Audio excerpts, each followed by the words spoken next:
Hi, we're gonna talk about 50 Shades of Grey and how you can kind of take the juice out of it and put it into your bedroom. Yeah, I'm gonna have a little bit of a chat with you about kink and about subdominance and polarities. The polarity that is the base of the 50 Shades of Grey idea is that there is a submissive person and a dominant person. And the idea of submissiveness and dominance is that the submissive person can surrender and the dominant person holds space.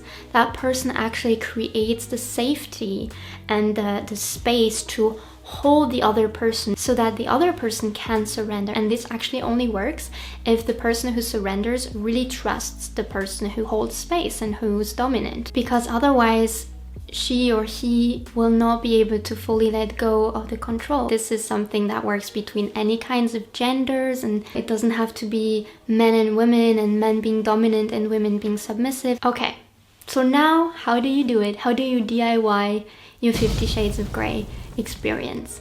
So a very important part, which is also I think part of the book, is to have a safe word. And I find it's kind of better to have almost like a sliding scale. So you can have yellow, which we know from car driving is kind of this, oh, you know, I think I need a little bit of a breather right now. I'm not sure if this is maybe too much or not. So when you say yellow, the other person knows, oh, okay, maybe we slow down a little bit, kind of see what's going on, or give this person a little bit more space to feel in if this is a green or a red.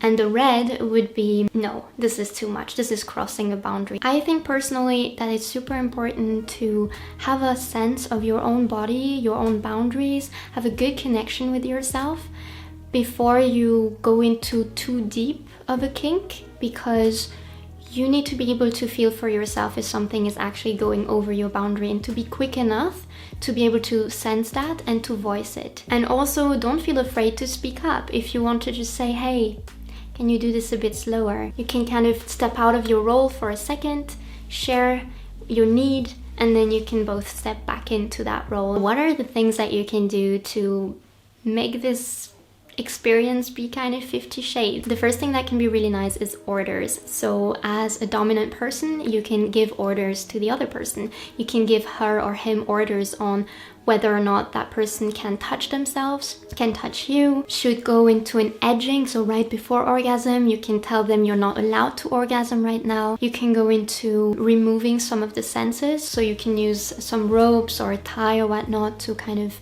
remove the possibility for that person to use their hands. Or you might also want to order them that they're not allowed to move or to use their hands. You can also order someone to remove their sight by closing their eyes, or you can put something to cover the eyes. You can tell that person that now for the next minute or so she or he has to be fully silent and not moan or anything. You can use spanking, tickling, pleasuring someone up to the edge but then not letting them come. And of course different people feel attracted to different things. Some people do not like pain on their nipples, and some people might like pain on their nipples, for example. And also if we look at a woman throughout her cycle, there might be something that in the first week felt super good, and then suddenly after ovulation or whatnot, she hates for you to put any pain on her nipple. It's a really good space to try out the things that you might have in the back of your mind. Maybe there's a role play you always wanted to try.